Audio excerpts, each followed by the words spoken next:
Testing, testing, testing.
Hey, Mary, see if you can get in.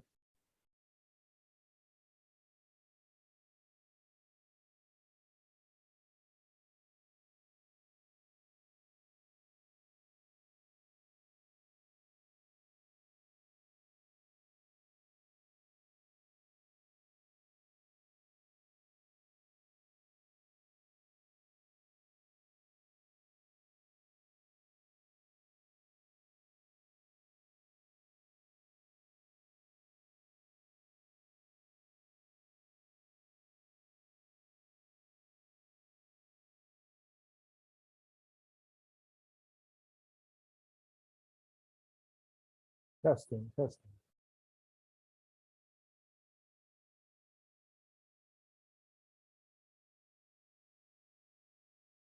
Hey, Mary.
Hey, Mary.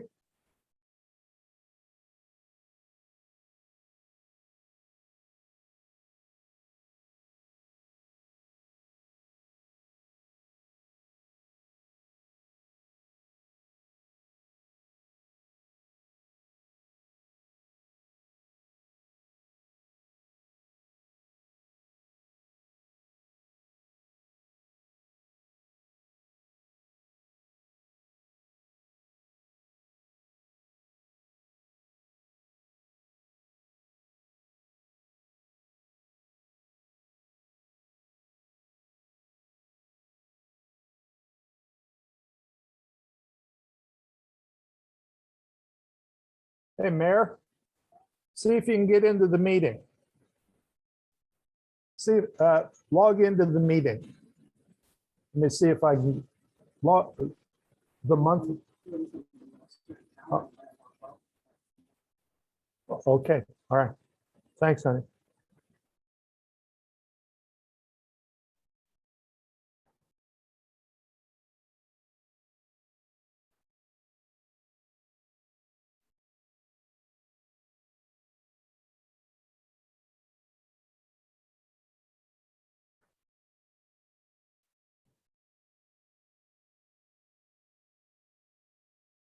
Hi, Gail.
Can you hear me, Mary?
Hi, John. Hi, Suzanne. Can you hear me okay? I'm hearing you just fine. I'm hearing you just fine as well. I think we're off and running, technically anyway. And do we have Kevin yet? No, not yet. I sent an email to him last night with the login information that we got from Jackie and gave him some other contact information. So I think it's going to be okay. All right. Um,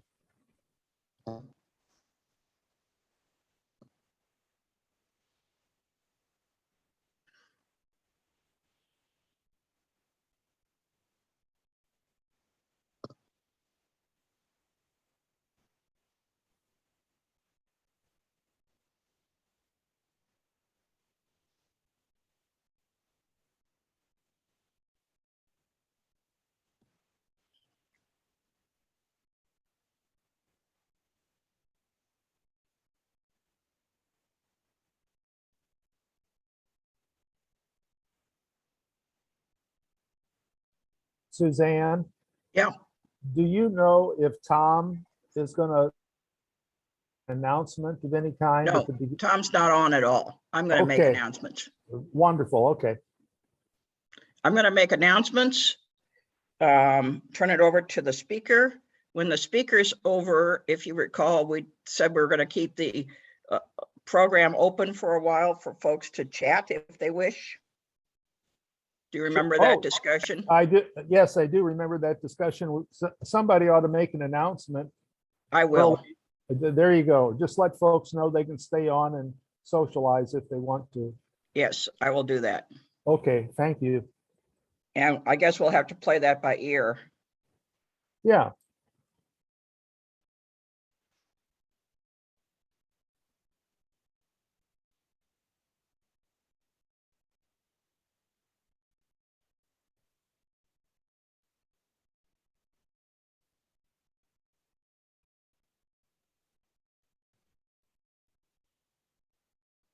Hi, Diane.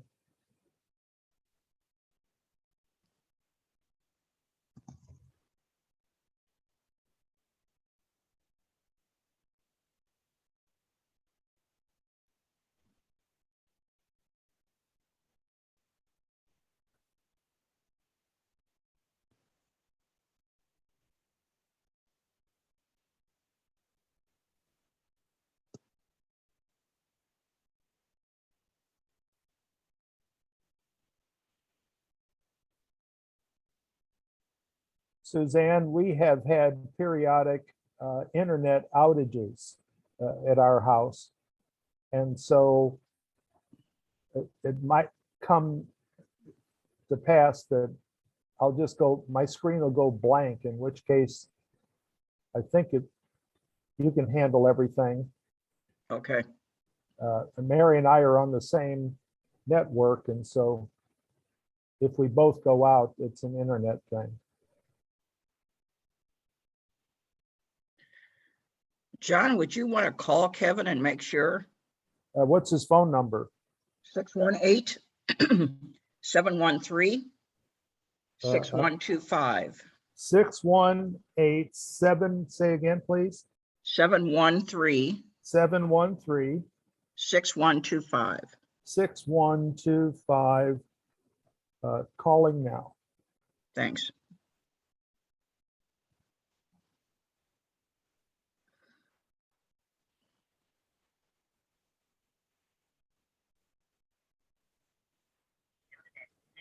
Hi, Kevin. This is John Pullman with Learning and Retirement.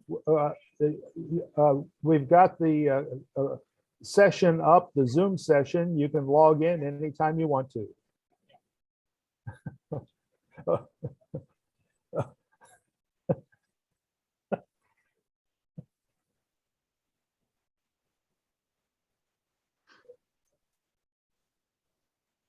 Oh, okay. We'll see you in a couple minutes, Kevin. Bye-bye.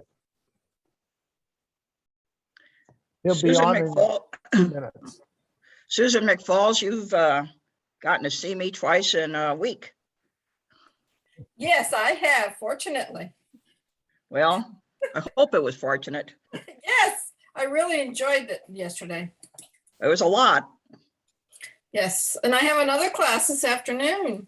Oh my, Yeah, you are either learning a lot or you are really filling up your calendar. well, I retired in May. Yeah, she just retired. So I'm trying to figure out. Yeah, well, there's lots of good programs here. Yes, well, Pamela, I kept telling Pamela, I said, oh, I would love to do that. I would love to do that. I would love to do that. What's that? Why aren't you taking that class? So now Well, it's my chance. Okay, well, we're glad to have you. And fortunately, what she wants to see does not clash with what I want to see. So Oh, okay. share her computer.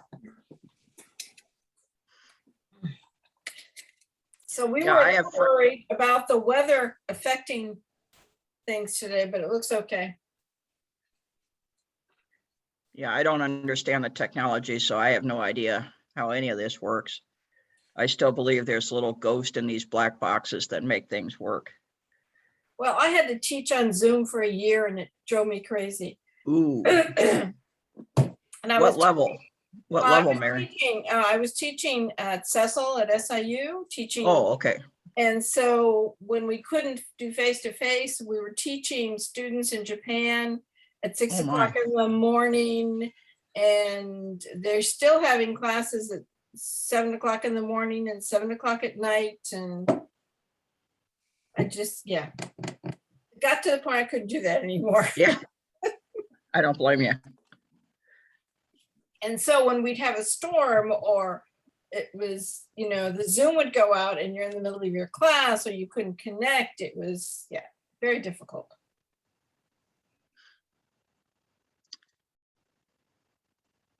Kevin, welcome.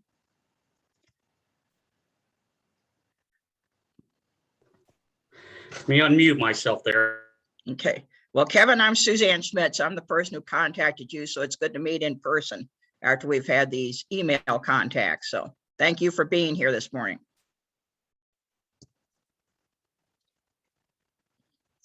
Kevin, we give people a little time to get logged in, so we'll probably wait until a minute or so after 10:30. I have 3 brief announcements, and then I will turn it over to you, and it will be all yours.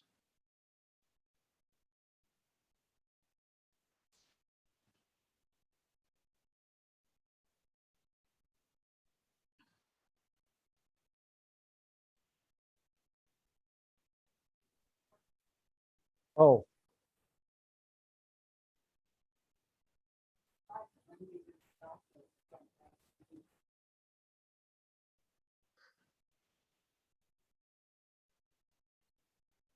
un, I can't do it.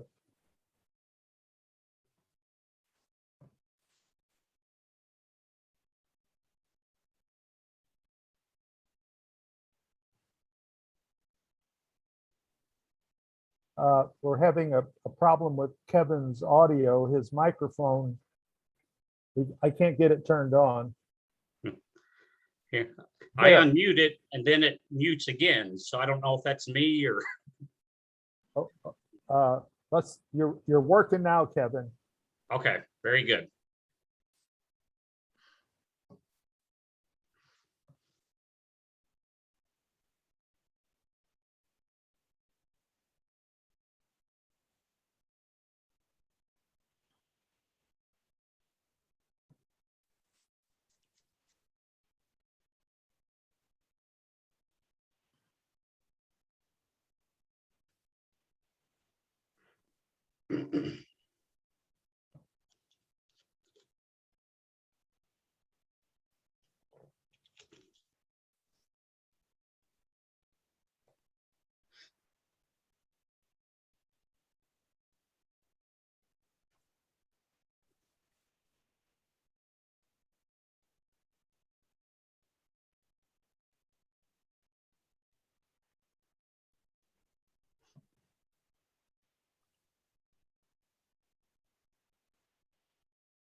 Suzanne, it's 10:30. You want to make the announcements?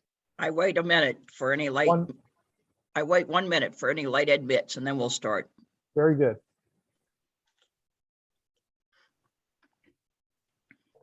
There are people like me who take 5 minutes to figure out which button to push, so I always like to wait a minute or two for folks to get in. I usually push all the buttons just to see. I'm sure Well, one of those is the right button. I had to shut down and restart so far this morning, so that's why I'm a little leery of the system. Oh, I'm sorry to hear that. Yeah, well, somehow the ghost inside my box decided to work and now it's working, so. Good.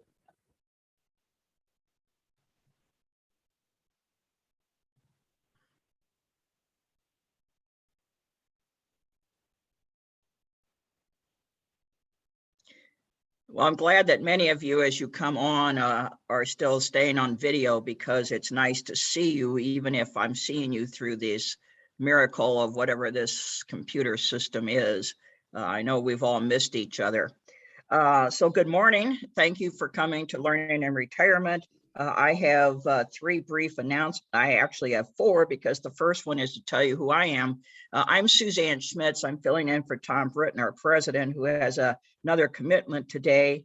But because I am on the curriculum committee and filling in, this gives me a chance to remind you that we are doing our best on the curriculum committee to try to accommodate this situation involving COVID. We would love to be in person. We would love to have all of our classes in person, but that just does not seem possible. So please watch the newsletter carefully for which courses are Zoom and which are in person. Those that are in person are limited to 10, and please bring your mask.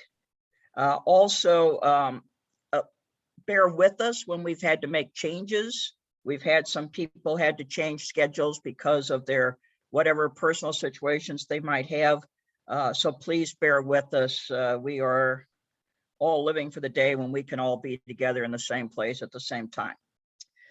In that regard, and this is my 3rd announcement, if you have friends who say, gee, I haven't heard from Learning and Retirement for a while, it may be that they forgot to pay their dues. I'm sure that was an accident, but you might remind them to please pay their dues so that they are on the newsletter and getting the information. And my 4th and final announcement before I introduce our speaker is that in an effort to allow us to see each other, see in quotes, and chat, when the program is over, we're going to keep the Zoom open for a few minutes for folks to say hello, catch up, remark on what they learned today, whatever it is that you might like to do. So for about 15 minutes or so at the end of the formal program, Kevin will go and do his daily work, but we will keep the Zoom program open for about 15 minutes. So those are the announcements. Does anyone else have an announcement that I should be making? All right, then let me tell you about our speaker. Apparently, I am on the flight path for helicopters flying in and out of Memorial Hospital. And frequently in the evening, I will hear a helicopter overhead and I will think, I wonder if they're bringing a patient in or transferring a patient out. And I wonder who staffs that and how does that work? And then I see on the nightly news sometimes a car accident or some other sort of accident, and you'll see a helicopter or you'll hear that the reporter will announce that a patient was helicoptered out or medevaced out. And I wonder, how do you know how to call these people and how does that work? And how many of these folks are there? And those are some of my questions. So Kevin is here today to answer all of my questions and maybe some of yours. So Kevin Fear, F-E-A-R, is the managing director of the membership sales manager, I should say, of the Air Med Care Network. A lot of words. He's a lifelong Southern Illinoisan. He's a graduate of SIU, and he has been working, I think, all of his adult life in this field. So Kevin, would you please tell us how this system works and what we should know? Sure, certainly. And first, thank you. I'm flattered. You think I've been with Air Evac or Air Medcare Network for 13 years. And I'm 48, so I guess, maybe I look younger or something on the video or something. So I'm flattered. Thank you for that. But I have been in sales in some capacity for about 22 years. But as Suzanne mentioned, I am a lifelong resident here in Southern Illinois, and I got a marketing degree back in '95 from SIU, and thought I was going to fly the coop. No pun intended. But thought I was going to leave the area, and here I am, probably about 4 miles from where I spent, my youth. So, I've really grown to love the area and appreciate it. I'm very proud to work for Air Evac. I was sort of looking to see who else was on the call, and I see Nancy Mazzarelli's on here as well. So Nancy's probably heard this spiel from me hundreds of times over the years at various health fairs, but again, I want to thank you all for having me. I'll do just sort of I'll be honest, I've never done a Zoom presentation before. I apologize about the background. I tried to find the least cluttered area, but I had to get a new laptop the other day, and I'm basically starting from scratch on all this stuff. So, anyway, as I mentioned, I've worked for Air Evac Life Team or Air Medcare Network for about 13 years, actually, and just a couple of weeks will mark my 13th anniversary. I personally live here in Carterville, but I cover the two bases that I cover. I actually cover an 11 county area. I sell and market our membership program, but I'm here today to discuss, not to sell that to you, but to discuss what we do on a daily basis. But the bases I work for are located over in Marion. We're just due south of Heartland Regional Medical Center. We actually lease that property from the hospital, but we're a totally independent entity. We are not owned by any of the local hospitals or anything of that nature, but we do work very closely with them. Our base here in Marion has been opened. They opened about 2003, so about 18 years ago. And I also have a sister base that opened about 5 years ago, located over in Harrisburg, over in Saline County. And we're also on the property of Harrisburg Medical Center there as well. Now, I usually try to give people a sort of a bird's eye view of where all of our other, the nearest aircraft that service the Southern Illinois, Southeast Missouri, Western Kentucky area are, just to sort of give a visual, but, to show you the size of our company. We actually cover a 38 state region. We have about 320 some odd locations. But outside of the two bases that I work for, in Marion and Harrisburg, I have a sister base located up in Mount Vernon, Illinois. I have one across the river in Evansville, Indiana, down in Perryville and Sikeston, Missouri, Mayfield, Kentucky, Crittenden County, Kentucky, which is right across from Hardin County. And also, we just opened one in Paducah about 2 years ago. So we have about 9 bases that service the immediate vicinity. But again, all totaled, we're actually in 38 state region, have 320 bases. I always start out by emphasizing that we are by no means here to compete with the local ground ambulances or your local hospital or healthcare facilities. We work hand in hand with them. We obviously provide emergent air ambulance service. We're not here if somebody gets up at night to get a drink of water and they break their pinky toe on a nightstand. We're here for more of the critical type situations. As Suzanne mentioned, those situations that y'all see on TV, or you hear us flying over, those are not the run-of-the-mill accidents. The general sort of the phrase we use is life and limb-threatening medical emergencies. Now, a wonderful thing that's happened here for us here in Southern Illinois, about 2 years ago, as many of you are probably familiar, Memorial Hospital there in Carbondale upgraded to a level 2 trauma center. That's fantastic news for us here, because it's in those situations, time is of the essence. And so having a hospital practically in our backyard that has a capability of taking care of, some pretty traumatic situations is a wonderful thing. Whereas as before that, the nearest level 2 trauma center we had that we would normally fly into was over in Evansville, Indiana. They have Deaconess and St. Vincent's Hospital. And then we have all the level 1 trauma centers up in St. Louis, Barnes, Missouri Baptist, Washington University, SLU. But typically, those are the 3 areas out of the, when we pick somebody up here locally, those typically Carbondale, St. Louis, or Evansville are most often the areas that we fly into. Now, with Carbondale being the exception to this rule for the most part, usually if you drive by a hospital and see our helicopters sitting on, a pad there, some of them have ground pads, some of them have rooftop pads, but if you see one of our helicopters coming into a local hospital, most often it's because we are picking up a patient to take them to a higher level of care. Again, whether that be St. Louis, Carbondale, Evansville, we have flown to Nashville, Louisville, but again, time is of the essence when we come into play. So those majority of the flights we take are those what we call the interfacility transports. So let's say you or a loved one or just an acquaintance of yours suffer some sort of medical emergency, and the first step in any emergency, we all know you call 911. If you're not able to transport yourself or someone's not comfortable transporting you to a local hospital, call 911 first, because number one, we don't want you calling us directly. The hospital takes care of that in that situation.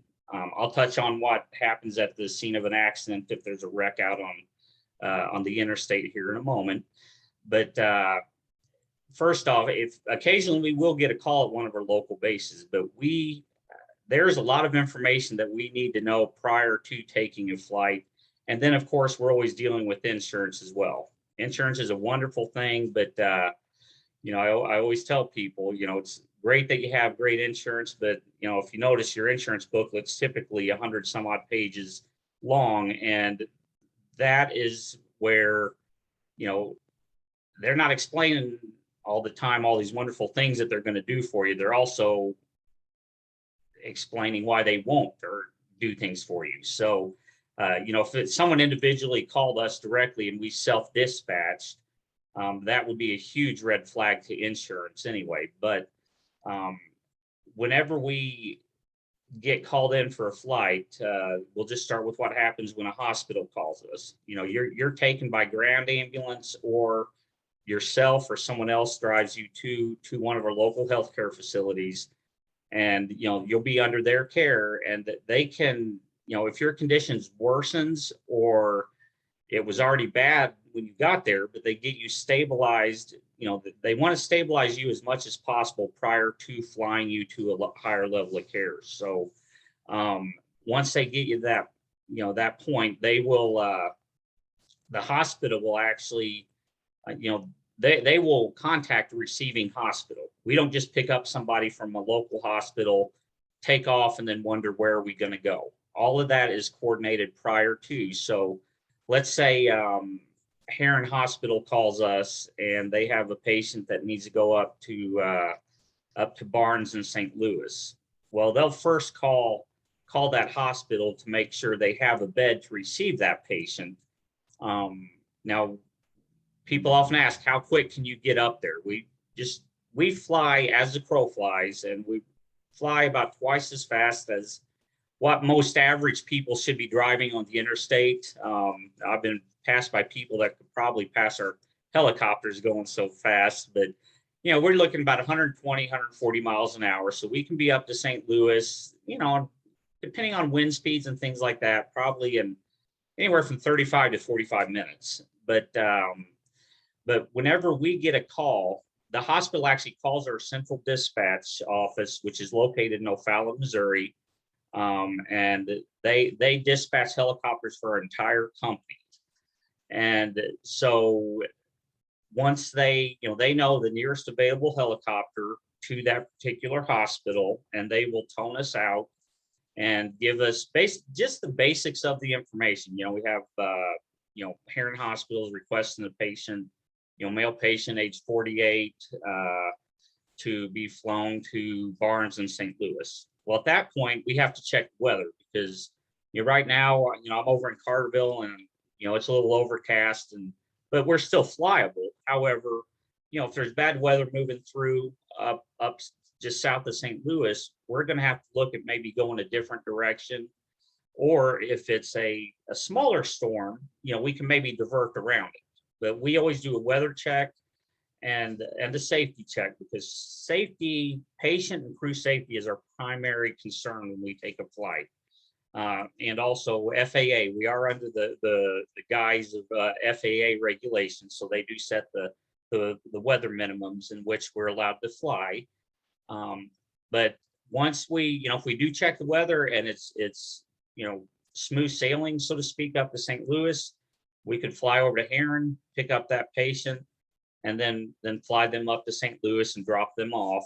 And we will actually change hands at that point. We're not just going to drop somebody off in the waiting. We're going to make sure that they do have a bed available. So again, the hospitals in those situations, which are the majority of the flights we take, they initiate that contact. Again, there's a lot of information we need that the lay person or someone in a panic mode is not going to be able to relay to us. And it's very critical. Once we get lifted is when we get more information about the patient and, the condition they're having, just to allow our crews time to prepare to pick up that patient.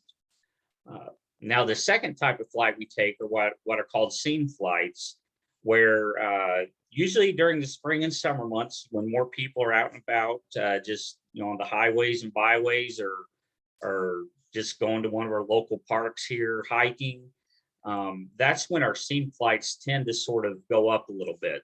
And what those are, just pretty self-explanatory, is where we actually land at the scene of the accident to pick up the patient.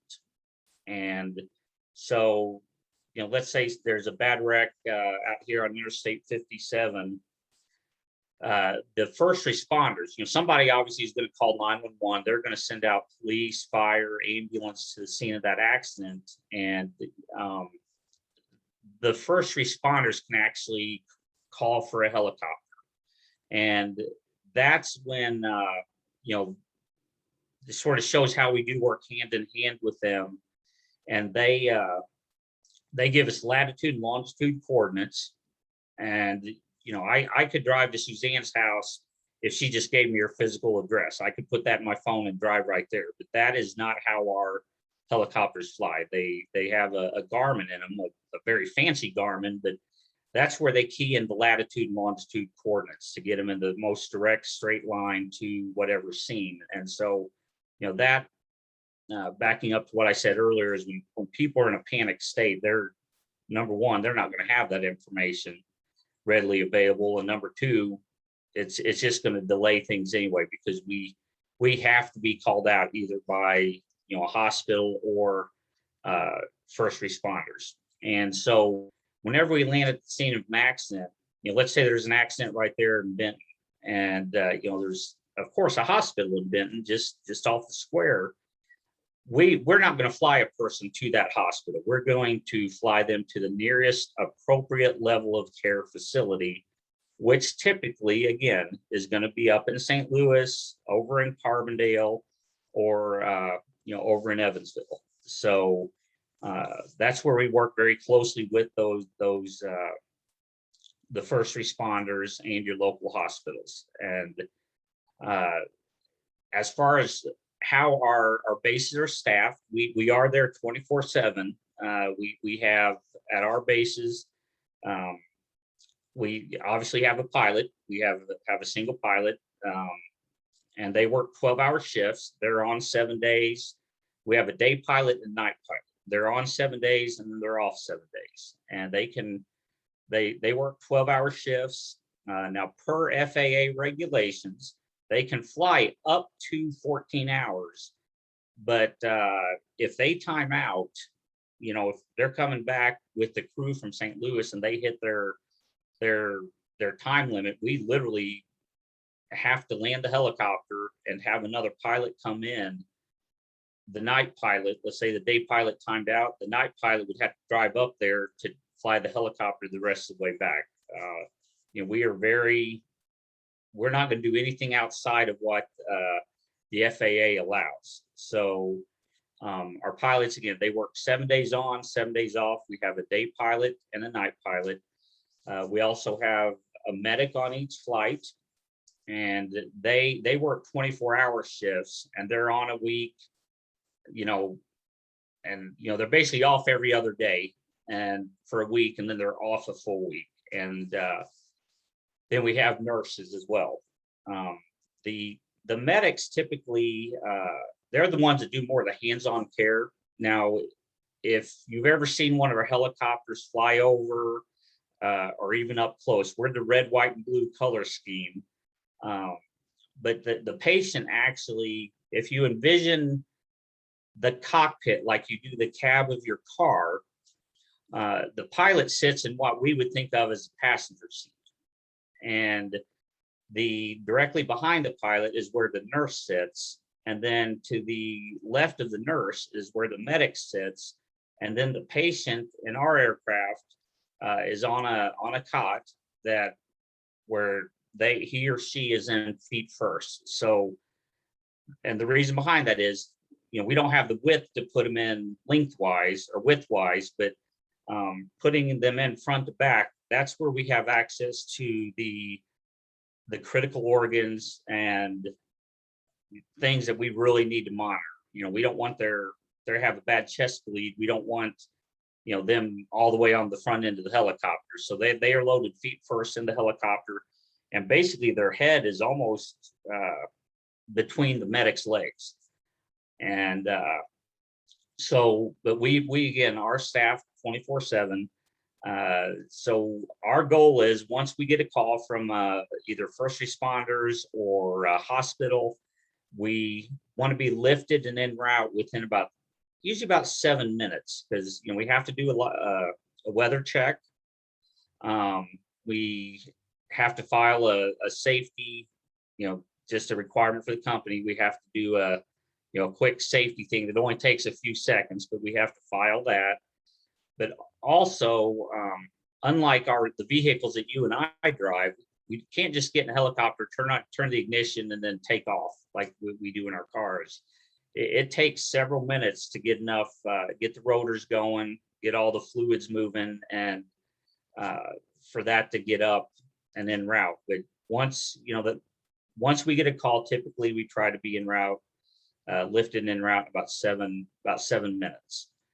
Now, as far as our crews are concerned, a lot of people, you know, wonder if we train our crews, and that's they go through training consistently. But when we hire someone, our nurses, we require a minimum of 3 years as an RN working in a trauma type setting, an ICU, an emergency department, a NICU, something like that, where, you know, it's a little more intense, high stress. We need people preconditioned to come work for, you know, before they come work for us, because, you know, any form of nursing is difficult. I don't have a good bedside manner, and I can't handle needles, but any form of nursing is difficult. But it's a lot different when you're dealing with trauma, as opposed to maybe working in an OB ward, you know, helping deliver babies. You know, they all have, you know, there's stressful moments, yes, but when you're dealing with trauma and you're trying to save this person's life, we need someone conditioned, you know, who's used to that. And our aircraft are probably, I don't know, probably maybe 6 feet wide back where the crew sits. And so you're in pretty close quarters doing all this as well. And we are basically a flying ICU. We have all the equipment, we have the narcotics, We can push IVs, push fluids through IVs, and we, are just a quicker means from point A to point B, as I keep saying. And but we have all that equipment. We don't just load a patient in there, cross our fingers, and hope for the best. They are continually receiving care during that flight. Now, with our flight paramedics, we also require a minimum of 3 years as a paramedic, not just an EMT basic, as a paramedic working in a high volume ground ambulance situation. And then our pilots, majority, I would say probably a good 90% of our pilots are former military pilots. Learning to fly a helicopter, number one, isn't easy. It's not cheap, and there's not a whole lot of places around here to learn. But majority of ours come from one of the armed services, one of the branches of the military. Now we do have a few individuals who, just they got private lessons and flew tours over the Grand Canyon. We had a guy that he actually just transferred to one of our other bases, but he used to fly a film crew around on the History Channel, I believe, on the Bering Sea Gold. I don't know if anybody's ever heard of that show, but he was one of the helicopter pilots that flew the camera crews around shooting footage. So, but he got his license just through on his own. He wasn't in the military, but in order to be even considered for employment with us as a pilot, they have to have a minimum of 1,800 hours as pilot in command. So we're not going to get somebody that just got their pilot's license. And, we need people, again, just like with the nurses and medics, people who are conditioned. And, it's our pilots, it's amazing. Even after 13 years, I watch them. I'm like a kid in the candy store watching these guys take off and leave. It's just fascinating, but to them, it's like driving a car. It's all muscle memory. And but one of our pilots at our base here has, I think he's up to like 6,000 or 7,000 hours that he's flown in his lifetime. But still, every 6 months they have to go up to our home office and do a recurrent training, get in a flight simulator, and play out different scenarios and do check rides. Because with anything, but complacency is not a good thing. People get complacent, they get a little lax on things that they're doing. So we always keep our med crew and our flight crews skills very honed, just so they don't become complacent, because that's when accidents happen. But every base, they do have their own helicopter. People often ask, well, how many helicopters do you have in this area? Each base has its own helicopter. And if you drive by one of our bases, you'll see looks like a big garage. That's where helicopters are typically kept. Now, on nicer weather days, they'll have the helicopter outside of the hangar, just because in an emergency, if we get a flight, that's just, a minute and a half less that it's going to take us to get out of there. Whereas, if we have to lift it, we have a hydraulic lift that has motorized wheels on it. If we have to transport it out of the hangar, that can delay things. But, typically at night, though, we do keep it locked up in the hangar, because people, unfortunately, with the drug epidemic, there's people break into helicopters too. It's sad. And it's, we have cameras around our base, but, when somebody's suffering from an addiction like that, nothing's going to stop them. And so we've gotten to the point now, we actually don't even keep narcotics in the helicopter. We keep them locked up in the base and take them with them when they leave. Whereas before, we had a safe in the base or in the helicopter that would stay locked, but it was something that could easily be broken into if somebody knew what they were looking for. So just to prevent that from happening, we've removed that from the helicopter while it's not in service. Let's see. I've gone almost half hour. This is flying by. But I also will open it up for questions here, but I try to, I'm a little awkward here I keep seeing my reflection here at the little thumbnail there. And so I appreciate everybody's patience. This is the first time I've done one of these, but the history of our company. We have been around since 1985. As a matter of fact, just about a month ago, we had our 36th anniversary. We were founded, Air Evac Life Team was founded in a small town, probably about the population of Heron, in south central Missouri, called West Plains. They're 2 hours by ground from Springfield, Missouri. And their claim to fame is they're the home to Porter Wagner.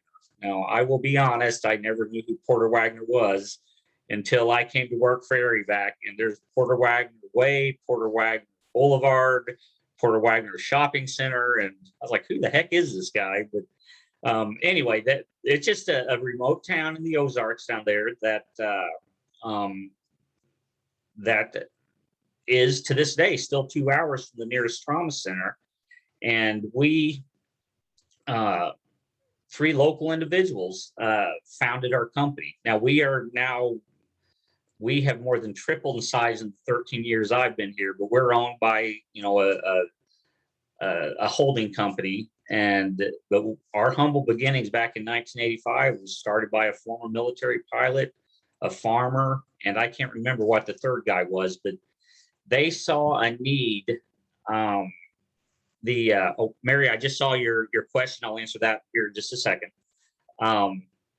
They saw a need to get the citizens from that area to a trauma center in a quicker amount of time, because people were either dying en route or not having as good of an outcome, not because of the type of care they were receiving on the ground service, but just plain and simple because the amount of time it was taking to get to St. John's Hospital up in Springfield.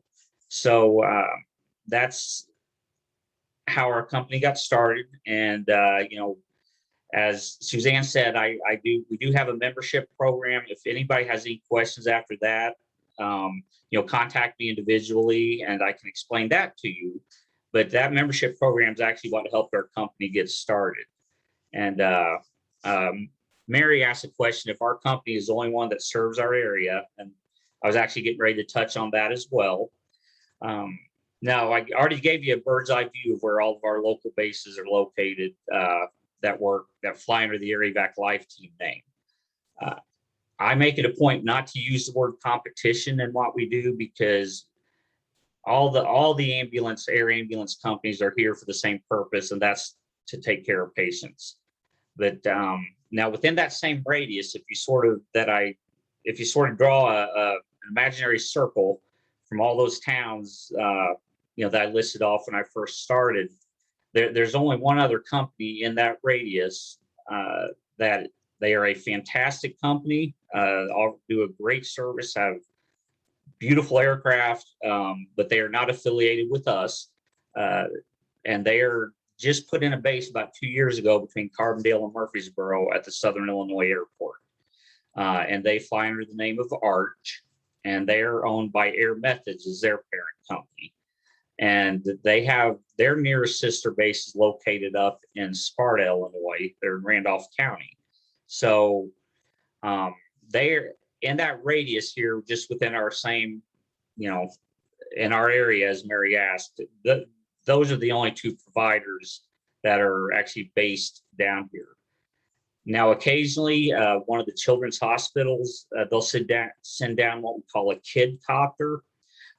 Those are specialized units and specialized teams on there that we do not have the capability of flying. We're talking like premature babies, out of the NICU, and they need to be in an isolette. But occasionally you might see another helicopter from one of the children's hospitals and one of the bigger, more populated areas down. But as far as our immediate area, there's only us and Arch. And just a little piece of trivia here, I guess, their base manager at the the base in Carbondale is actually married to one of our nurses over here and at our Marion base. And it's, you know, the first time I went in and he was sitting in there on our couch, it sort of struck me as odd. But I mean, you know, he's come in, we've had lunch together. You know, it's a very good working relationship. And there are accidents where we actually, both them and us, are called out. So we're communicating with them on, you know, through the air, on the radio, on the ground about patients.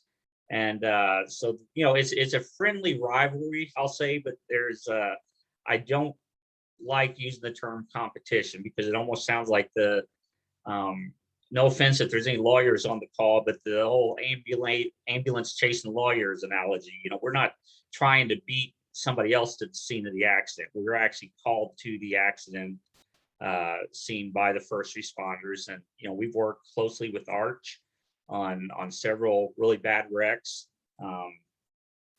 Another question people often ask is, you know, how many people can you fly per helicopter? And that answer is one outside of our flight.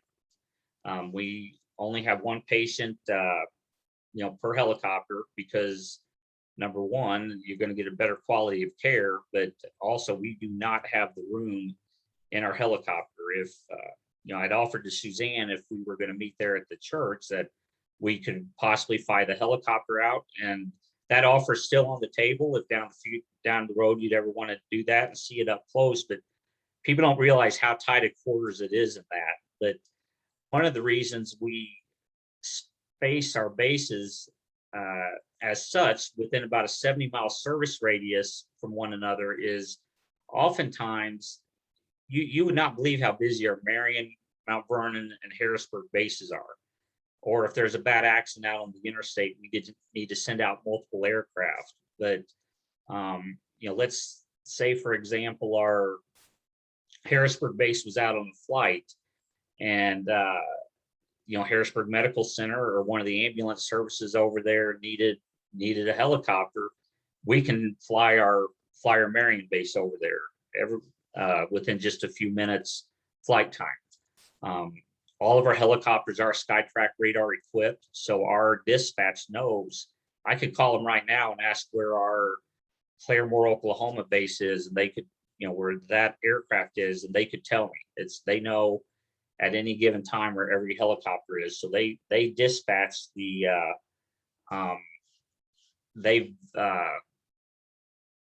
dispatch the nearest available helicopter. But we also, again, for coverage purposes, we have bases, you know, within a close service area to cover in case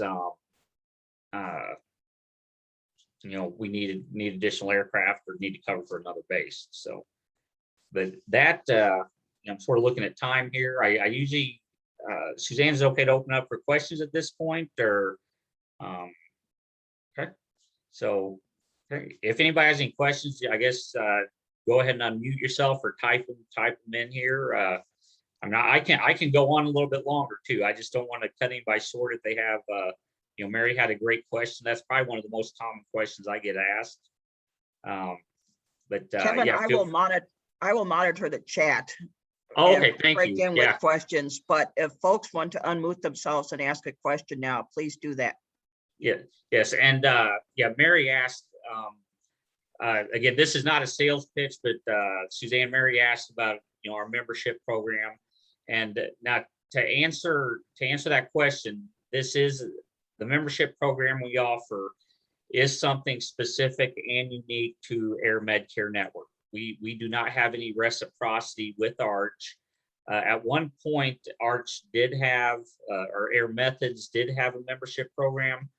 And in the 13 years I've been here, it's gone away, come back under a different name, gone away, come back under a different name. And then they just did away with it all, you know, altogether. But if you are flown by someone who's not affiliated with us, unfortunately, we would not be able to cover that flight, the unpaid balance on that flight. You know, we would still work with your insurance provider, and those, you know, those flights aren't cheap. There's a lot of overhead in what we do.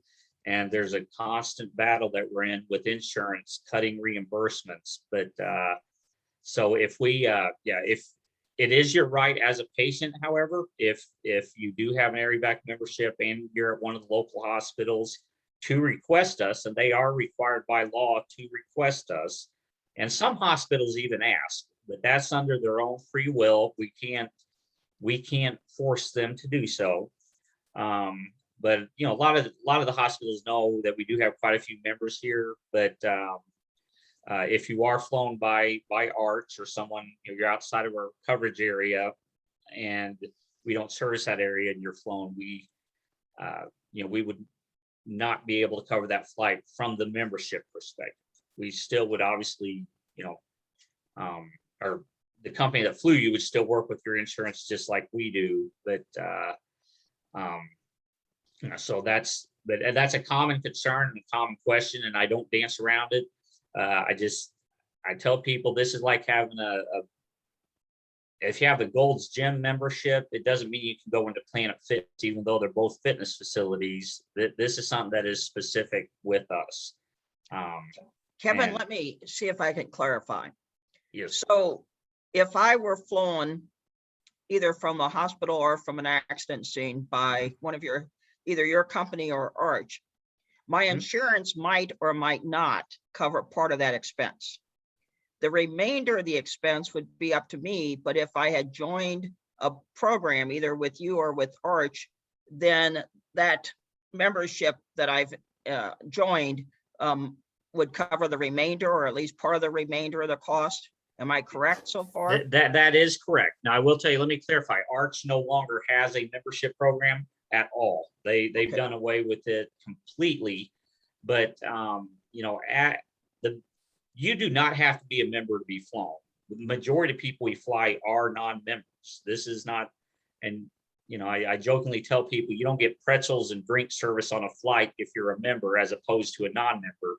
The benefit of being a member is solely that of a financial nature. But majority of time our crews don't know, and frankly they don't care if you're a member at that point. You're a patient to them. It's when everything hits our patient accounts. And we do bill, when we fly someone, we'll, of course, if there's health insurance involved, we will bill whatever insurance provider. But if you're in an automobile accident, there's a third party involved, and we will pursue reimbursement through their auto insurance. But ultimately, many times there is a balance left over. And I have an Amish community that's actually in Jackson County, where I assume most of you all live, and that might not be a correct assumption, but they're based mainly in Ava, Campbell Hill, and then one of their districts is south of Carbondale. But Amish do not have health insurance, and we had flown one of their community members it's probably been about 7 years ago, and we ended up settling with them for a lesser amount due to the fact that they did not have insurance. However, they saw the value of this in the membership program, and they just renewed for, I think, the 6th year 5 or 6. I just renewed them last month. I deal with 4 elders there in that particular community. And what happens, let's say there's one of their community members has some kind of health condition and has to be flown. Well, we don't have any kind of insurance to bill because they do not have insurance.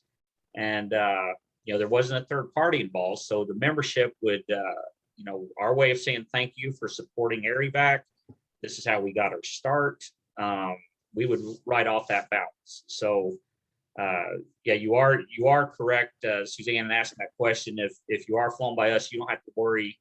There's plain and simple, as a member, if you are ever flown by us, the only sort of bill you would ever receive from us is a renewal of your membership fees, whenever they came due. But there's no limit to the number of times. I mean, we have flown members and non-members multiple times. We have literally frequent flyers that have just chronic health issues that we've flown multiple times. And we're not going to discriminate.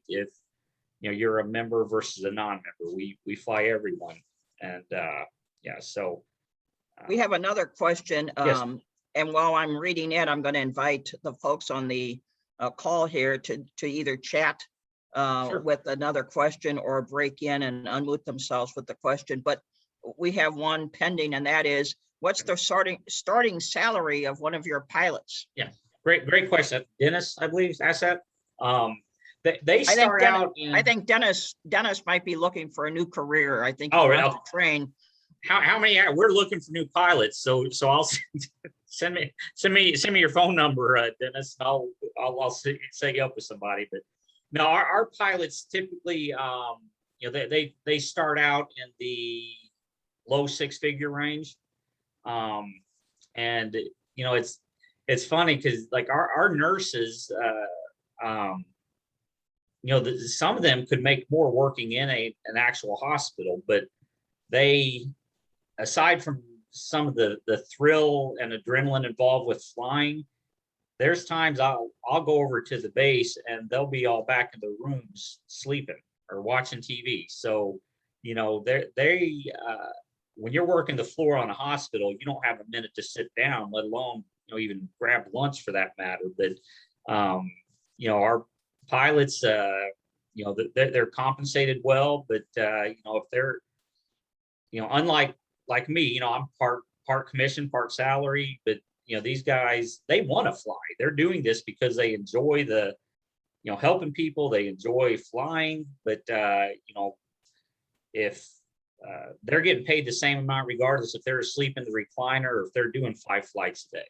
And people often, they ask about how many flights do you have a day, and there's days we might go 3 or 4 days and have 0 flights because of weather, or we just don't have any, there's none of the hospitals are calling, we don't need it. But then there's other days we'll have 4 or 5 flights in a shift, and to the layperson, they might not think that takes that, that sounds like that much time, but you figure, round trip even to St. Louis and back, we usually stop and get fuel in Cahokia on the way back at the airport there. But by the time we go from the receiving hospital or to the initiating hospital, get patient care transferred over, take off, fly up to the receiving hospital, turn over patient care, come back and usually refuel, you're talking almost, better part of a 3-hour, 2.5-hour turnaround. And then our crew has to come back and chart everything. So there's this time of year, the spring and summer months is when we are extremely busy. It tapers off there in the winter months. But, our pilots, they're fantastic guys. I have the utmost respect for them. They're compensated pretty well, and they don't get paid per flight, so, because that would obviously be, could cause some issues on whether or not they are, choose to take a flight. But they're in about the low 6-figure range. And we have one of our pilots, he's our base pilot supervisor, lives over in Murfreesboro. Actually, he's been with us about 20 years now, and so he's obviously, they get raises periodically. So Kevin, you mentioned before that you're going to find out before the helicopter leaves, let's say Union County Hospital, before the helicopter leaves that place, it's going to know where it's going, and Correct. Someone's going to make sure that there's a bed at SLU or Barnes or Evansville or wherever. Have you run into problems because of COVID with beds not being available?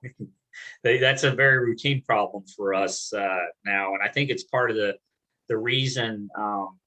Yes, I'm just answered, bluntly, yes, and we're still managing at this point, but it's a mess. It's becoming increasingly difficult, and sort of aside from like bed availability, something else that we've been dealing with a lot over in Saline County is the availability of ground services. We are so busy over in Harrisburg that sometimes if the hospital calls for a ground ambulance, there's going to be a 3 or 4 hour wait before a ground ambulance is available. And so that's why they've had to resort to flying more people by air. And it's, you know, there's a lot of factors in, you know, that, you know, factor into that. But yeah, COVID certainly has not helped things in the least. And, you know, why, and there's also times where, you know, we'll get put on standby. So let's say Union County Hospital calls SLU, and, you know, they'll say, you know, yes, we have a bed coming available in 2 hours. And so our crew will be committed to taking that patient. We're not going to, you know, get called out for another flight, just say, well, you know, good luck to that person. We're committed at that point. There's times we are on standby for several hours waiting for one patient because we're waiting on a bed at the receiving facility to come open. We are never going to pick somebody up without knowing where they're going to go. And Kevin, I've got a couple of questions, Sure. and I don't mean to monopolize. If someone else wants to jump in, that's fine. Who decides which receiving hospital to call? Is that a factor of, say, again, I'm using Union County Hospital. Mhm. Is somebody at Union County Hospital deciding the best place for this patient is Barnes, and I'll call and see if I can get a bed, and if I can't, then I'll try my next choice? Is that how it works? typically, yes. There's I'd say three people really involved, actually four, I guess, four individuals. Number one, the hospital, of course. Number two, Mother Nature, because just because there's a bed available at the SLU, they might end up having to go by ground ambulance because we don't have the visibility, or there's bad thunderstorms moving through. Our crew, you know, we try to take people wherever. They're not going to go against what the hospital says where they're supposed to go. But if we look at weather and they're not comfortable flying through that weather pattern, they can say, no, we can't go to SLU, but we could go to Vanderbilt and Nashville. You know, it's clear that way. Or the patient also has a say so too. We always, you know, if somebody has established care at a facility up in St. Louis, by all means, you know, if you're in a hospital, let them know, hey, I'm an established patient at SLU. I'd rather go there as opposed to Barnes. And, you know, the hospital will typically try to make that, you know, they'll arrange that. Now, if there's a bad wreck, since we're talking about Union County, let's say there's a bad wreck on 51, you know, we will, our dispatch, you know, if we're taking somebody from the accident scene, and, you know, the nature of their injury is going to determine where they go. If they need to go to a burn center, you know, they might not necessarily go to SLU. They might go to Mercy or, you know, go to Vanderbilt. The nature of the injury is also going to determine where they need to go, because we need to make sure they're going to get taken care of where they're going. But if it's at the accident scene, our dispatch center, you know, if our crew says, well, we need to get this person to SLU, our dispatch center will make that, you know, they will be the ones in contact with the receiving hospital. But we try to do whatever we can within our power to make it, to take that patient to the receiving facility of their choice. But to be honest, a lot of times they are incapacitated to the point many times I've talked to people that we have flown after the fact that they don't even remember the flight, you know, that they're, because this, you know, but sometimes, but if you have a loved one that you're you know, they're at with the hospital, you know, you can relay that information and, you know, say, hey, you know, my spouse has been at, you know, his heart specialist is at SLU. We prefer to go there. You know, we do whatever we can to try to accommodate that within reason. I have to say that because we're not going to fly you all the way up to Chicago. We need to get you to the nearest appropriate level of care facility. So Another question, Kevin, you mentioned a couple times continuity of care. Could you address, when you arrive, again, at Union County Hospital, when you arrive there on the scene and you're putting that patient in the helicopter, what kind of information is transferred from the hospital to you? Is it done electronically? Is it done in person? how long does it take to actually get that patient in? And then same thing with regard to, let's say you transported the person to Barnes. You stop, the helicopter door opens, the cot comes out. What goes on there that we would never know about? Give Sure. us the Great. inside view. Great question. On the initiating hospital side, a lot of the basics of the information are relayed through our dispatch center to our crew. So they'll know, again, we have a male age 48, just had a stroke, or, fell, ground level fall 10 feet, or, fell off, whatever. They'll convey that basic information. Then once we go into the hospital gives us a stack of papers, because they've already triaged that person and all the work they've done on it. They'll give a stack of paper to our crews, but there's also a verbal, question and answer, I guess, so to speak. They will verbally tell us what they've done. And then while this is going on, they're not just standing in a corridor. They're in the room.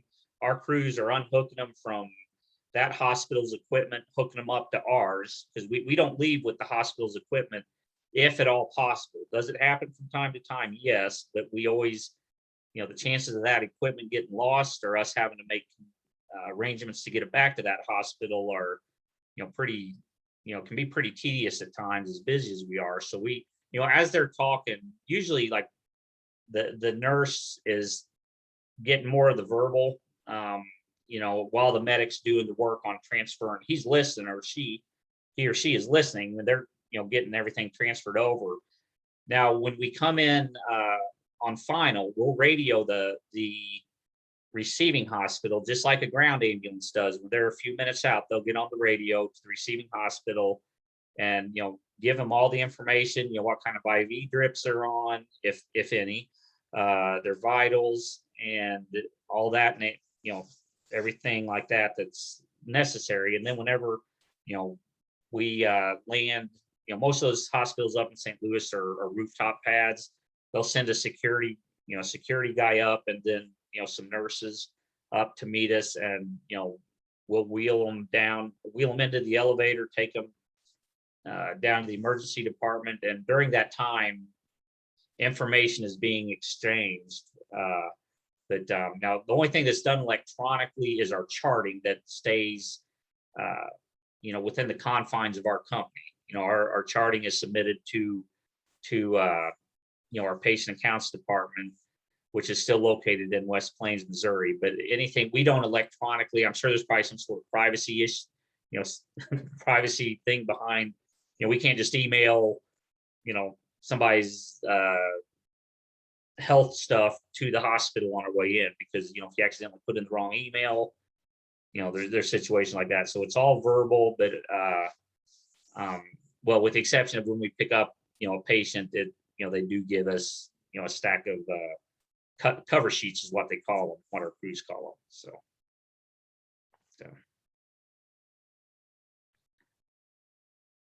Oh, okay.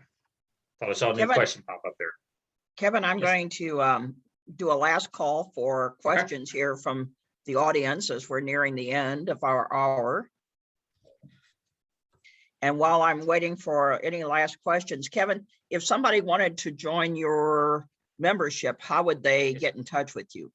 Best bet is just to call me direct, and I can answer any questions. Again, it's been a pleasure talking to y'all. And yeah, my intent here was not to give a sales pitch, but if somebody is interested or needs some more clarification, like Mary asked, I don't dance around. I'm not going to deceive you or anything. Hopefully, if Nancy's still on the call, she can vouch for my my ethics, I guess. But the best way to reach me is by phone. And I don't know if there's a way that you could email this out to the group. I'll give you that number here in a minute, but we can discuss it over the phone. I can meet with you in person. If you are interested in signing up, I can walk you through doing that online. There's multiple ways, but the initial point of contact, or the best way to contact me would be by phone, because I have my phone on me 24/7. And even if it's after hours, don't hesitate. I get calls morning, noon, night, weekends, holidays. And my number, if Suzanne, are you ready for that, or whoever's ready? Yes. It's of course area code 618-713-6125. And that goes to this phone right here that I intentionally shut off so it would not interrupt. It rings all the time, so I wanted to shut it off during the presentation here. But yeah, any questions, or if you just have, if a question comes up, it doesn't even have to be about our membership program. It could be just something else that you thought about after the fact. I am more than happy to answer those. I personally do not do any medical care, so but if there's a question you have, I could certainly find out the answer if I don't know it or know the basics of it at least. But anyway, yeah, she just sent that out, Nancy. So that's the best way to reach me.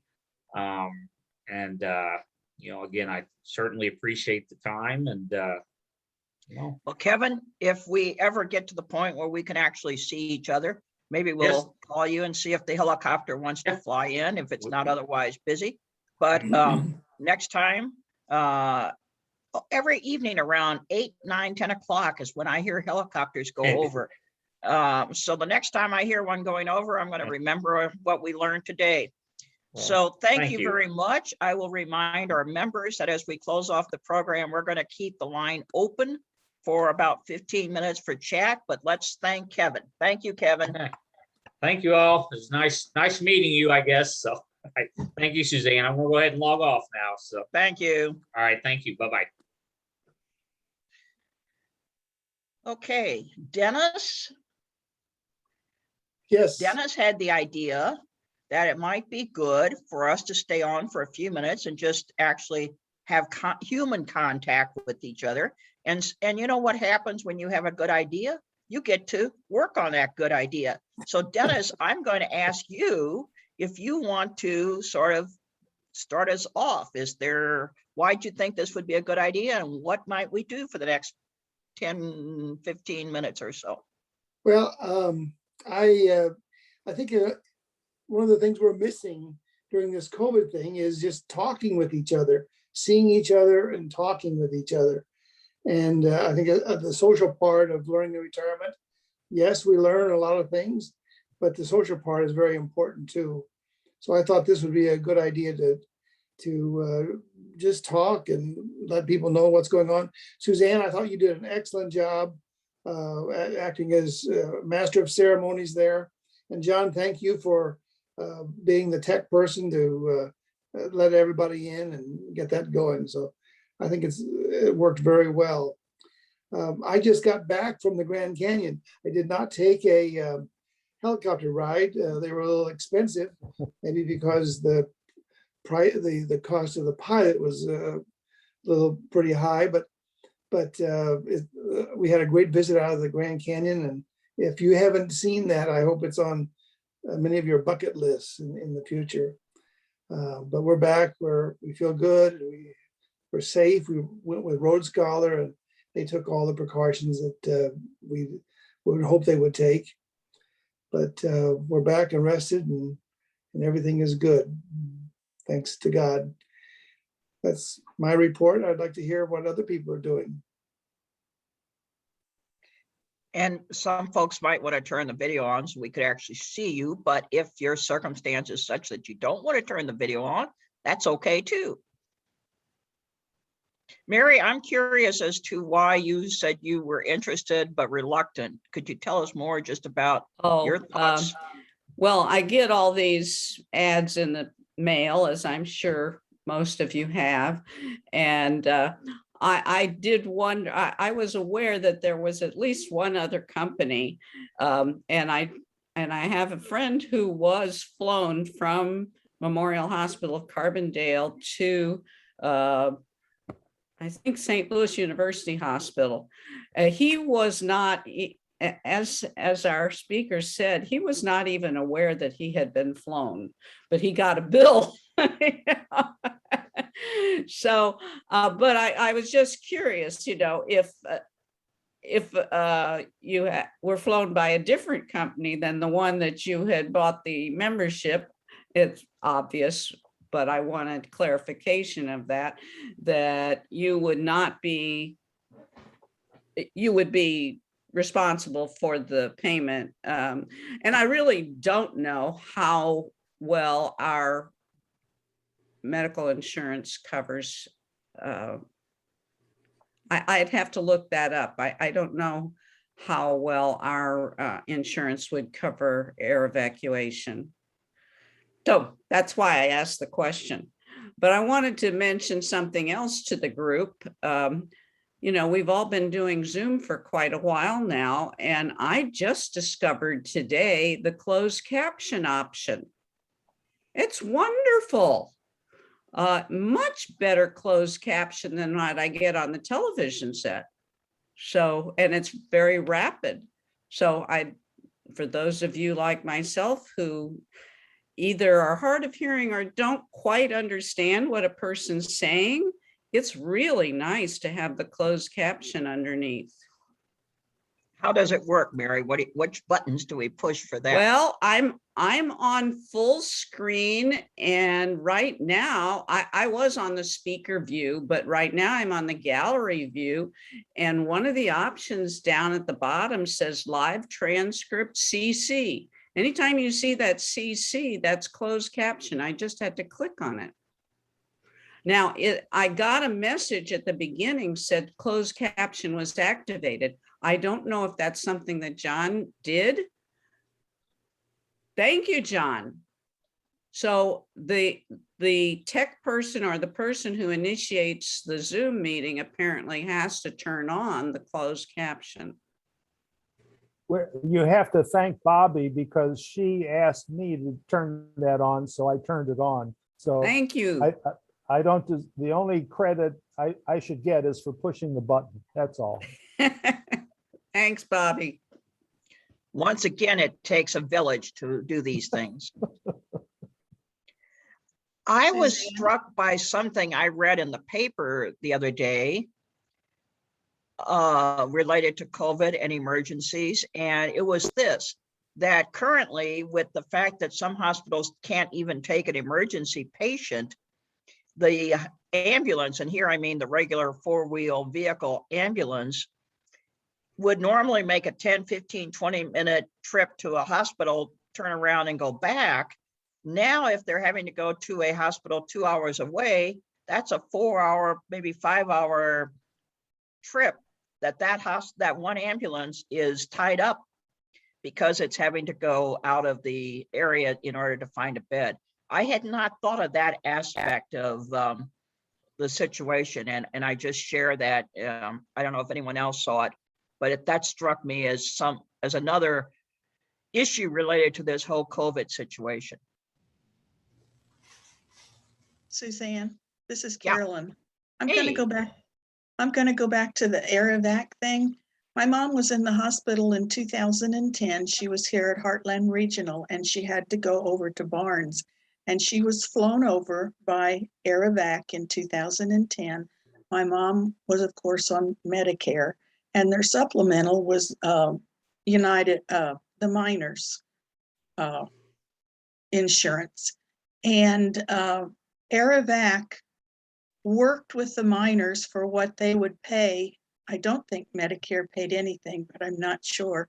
But air evac worked with the miners, and I got a call over at Barnes one day while we were over there. They were very nice. They asked how my mother was doing and what her status was, and then let us know that in working with the miners, we owed no more money. So I just wanted to give that plug for air evac and what they can do. Ever since then, Ken and I have been members of air evac because they treated her very well. And as I said, they called not once, but twice. They called after that again just to check and see how mom was doing. So I was very pleased with them. We try not to bring people in who are doing sales pitches, but I thought the whole question of how does this whole system work? I mean, when I see and I hear these helicopters all the time overhead, because as I said, I must be on the flight path. You know, and I constantly think, gee, you know, who's staffing that? How does this work? Who calls whom? So I thought we could get some questions answered, and I think we did. One Any of the other thing- discussions about anything? Wait, one of the other things that ARIVAC does is they give you a packet that you can fill out on your medical condition. You tape it to the inside of your refrigerator.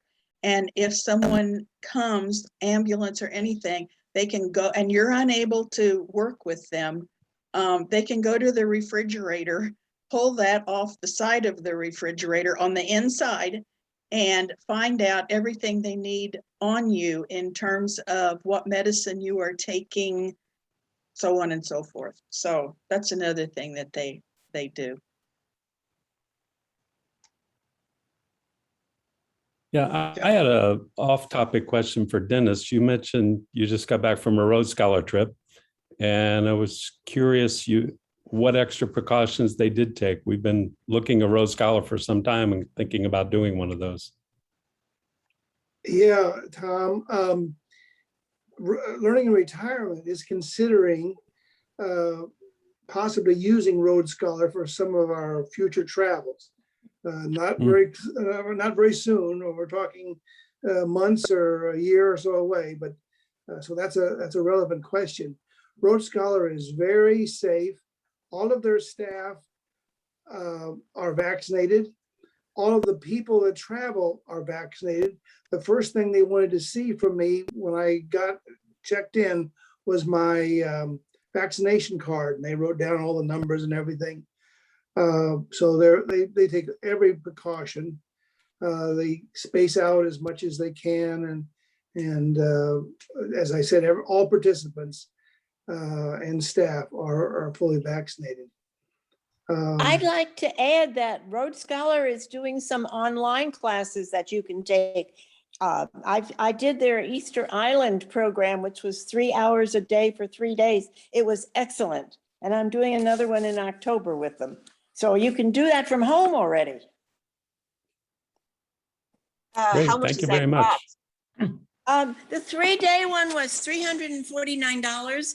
The 4-day one I'm doing is going to be $399. They're also doing some 1-hour lectures for $25. And some 1-day things. All I need to do is go to their website, and I get a weekly schedule of what they're doing. But I've only done, this will only be my second one next month. But we Lily, had, how many Rhodes Scholar trips have you taken altogether? oh, I've done over 35. Wow. Yeah, they're wonderful. We used to do 2 in a row, usually back to back. One week would be play, the next one would be an action. So it worked. I have some pressing news to relay. I read yesterday that for our zone, which I think is zone 6, they have 0 ICU beds available. 0. So do not have an accident. Do not have a heart attack, because you will not get a bed in ICU. You will have to be flown or driven to another hospital out of our zone. Very dangerous situation to be in.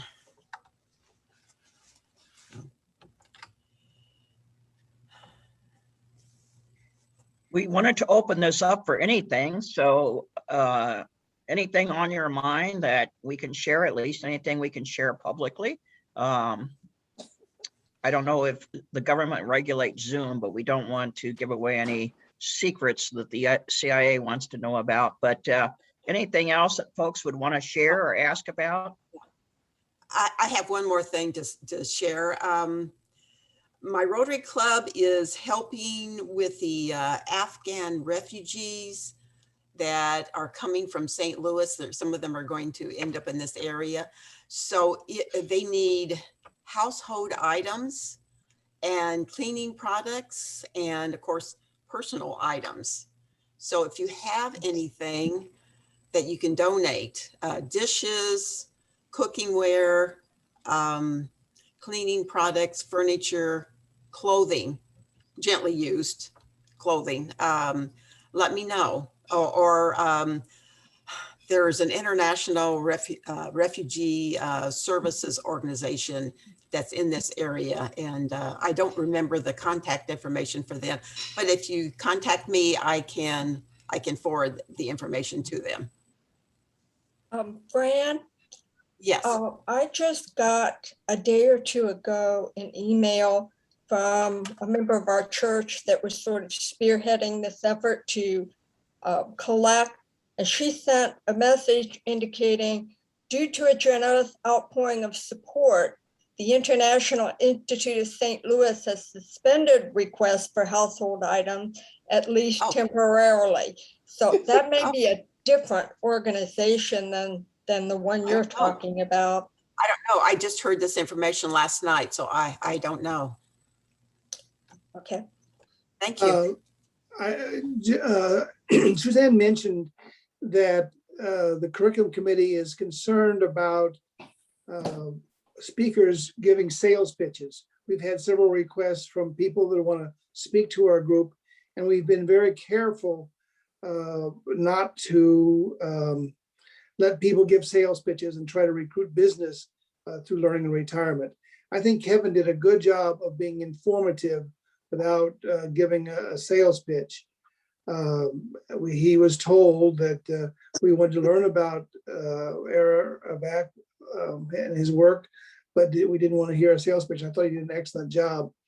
But we have told several people, maybe 3 or 4 in the past 6 months, that thank you for your offer, but we want to be informative and not hear a sales pitch.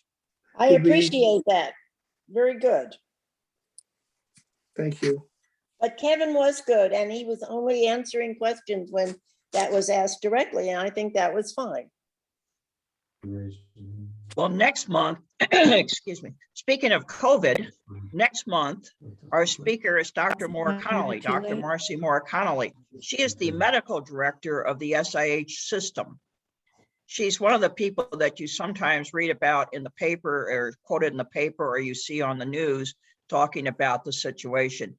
I think she wants to talk about SIH broadly and some of the things going on there, as well as maybe tell us what in the world a medical director does.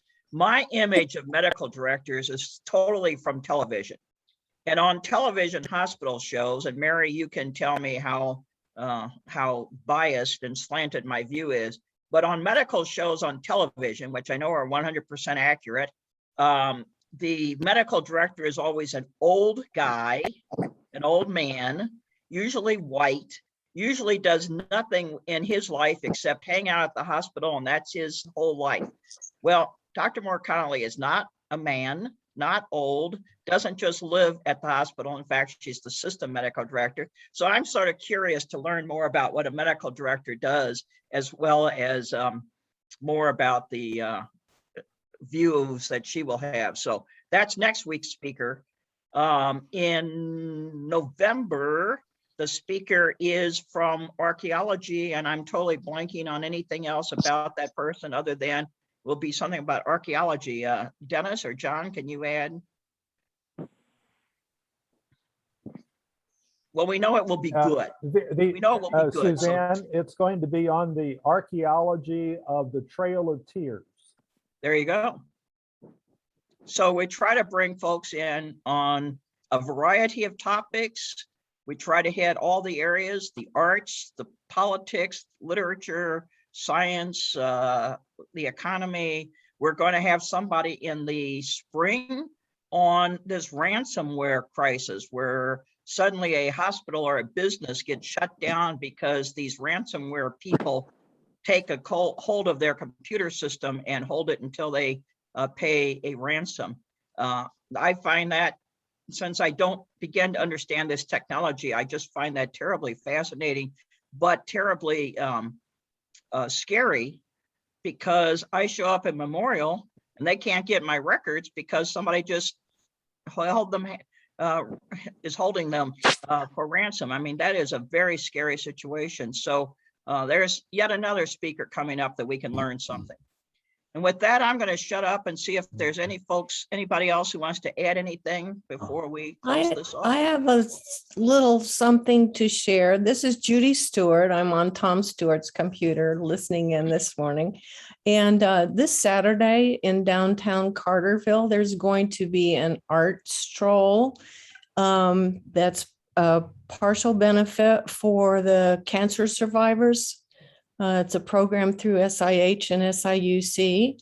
There'll be 20 or more artists displaying work up and down the sidewalk. There'll be cake and music celebrating a birthday of Suzanne Starchild Shepherd, who's a 2-time cancer survivor. And 50% of her art sales will be donated toward the Strong Survivors program. This morning, I'm working on a quilt block that I hope to have done to present. So this is. Oh, wow. That's beautiful. And all my other thank you. All my other blocks are double-sided and done with thread painting and some free motion quilting. So that's going to be downtown Carterville from noon to 4 o'clock this Saturday. This Saturday. Yeah. Very good. Thank you, Judy. Thank you. Last call for anybody, thoughts, questions? Hi. Yeah, I'm here. Well, John, I think it's time to close us up. Thank you very much, everybody. Have a good week. Thank you, Suzanne. Great job. Thank you. Bye, everybody. Okay. I will do that. When are you coming?